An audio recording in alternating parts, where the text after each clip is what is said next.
lorsqu'on a commencé par le lait, combien de temps on doit attendre pour manger de la viande?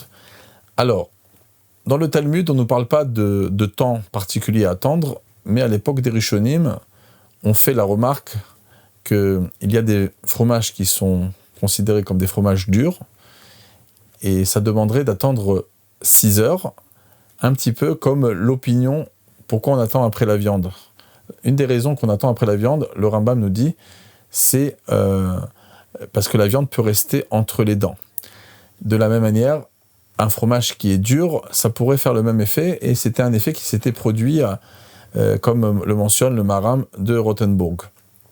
Concrètement, il y a d'autres opinions, bien sûr, à ces sujets-là. Au niveau, par exemple, d'un fromage, d'abord, qui n'est pas dur, combien de temps on devrait attendre dans le Talmud, à part le fait de se rincer les mains, dans le cas où on aurait touché des fromages, ça peut rester, nous laisser un petit peu de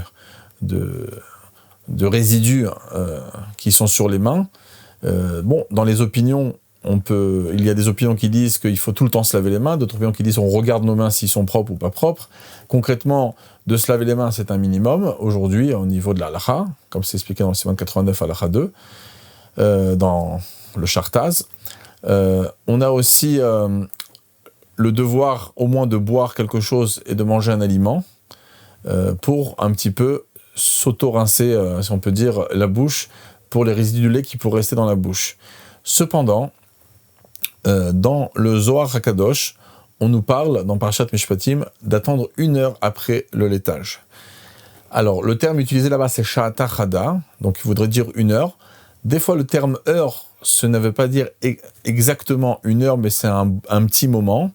Des fois, ça peut se traduire comme ça, comme Rabbeinu Yonah il l'explique dans Masechet Brachot.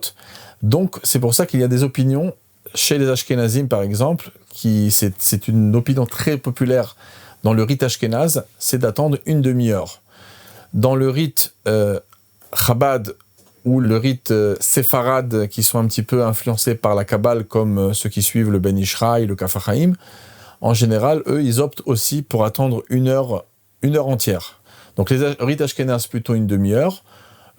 Alpi Kabbalah et les Chassidei Chabad attendent 1 heure après le laitage, n'importe quel laitage. Et il y a des opinions séfarades qui vont trancher comme la halakha simple du Talmud, qui veut dire qu'après le laitage, on n'attend rien du tout, à part le fait de manger, de boire et de se rincer les mains.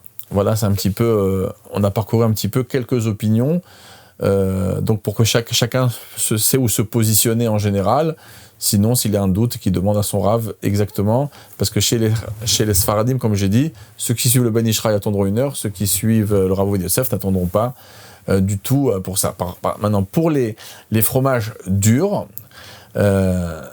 aussi, pour certains séfarades, attendront uniquement ou 1 heure d'après la Kabbale, ou bien attendront pas du tout, mais il y a beaucoup qui vont attendre 6 heures, et c'est mentionné aussi par des décisionnaires séfarades. Chez les Ashkenazim, quand le fromage est dur, on attend 6 heures. Cependant, les conditions d'un fromage dur ne sont pas ce qu'on pense. Un camembert, par exemple, ou un gruyère, aujourd'hui, ne reste pas dans les caves pendant des mois et des mois comme à l'époque.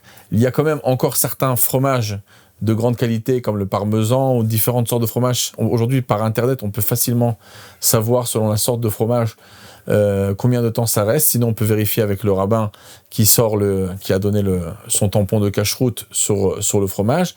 Mais là, on peut dire que 90% des fromages n'ont pas les conditions d'un fromage dur mentionné par le Shach et le Rama, et ni le côté goût fort que le Taz parle. Donc, c'est pour ça que la majorité des fromages qu'il y a aujourd'hui, par exemple dans la Chassout Chabad, ça sera un maximum d'1 heure. Cependant, on peut encore trouver certaines opinions qui pensent que dès que c'est dur, même si ça n'a pas resté 6 mois, même que le goût n'est pas fort, comme avant, étant donné qu'aujourd'hui on a des systèmes qui obtiennent a priori des résultats qu'obtenait à l'époque le résultat avec le temps, demanderait d'attendre 6 heures. Voilà, en tout cas, mon opinion personnelle et l'opinion de pas mal de rabbinim, c'est d'attendre uniquement 1 heure sur la majorité des fromages durs, sauf certains fromages comme le parmesan ou d'autres fromages qui font les caves pendant des mois et des mois, des fois 8 mois, des fois 1 an, des fois 9 mois. À partir de 6 mois, en général, c'est ce qu'on appelle un fromage qui est dur. Maintenant, même si le fromage il est dur, très souvent on a des parmesans, mais c'est mis sur des pâtes tellement chaudes. Donc si on attend vraiment que, ou sur des pizzas, si on voit que le fromage a complètement fondu, en état fondu, étant donné que la raison essentielle c'est le côté fort, côté dur du fromage, il a plus ce côté dur, donc le Yad Yehuda pense qu'il n'y aura pas besoin d'attendre 6 heures, donc on restera à attendre uniquement 1 heure.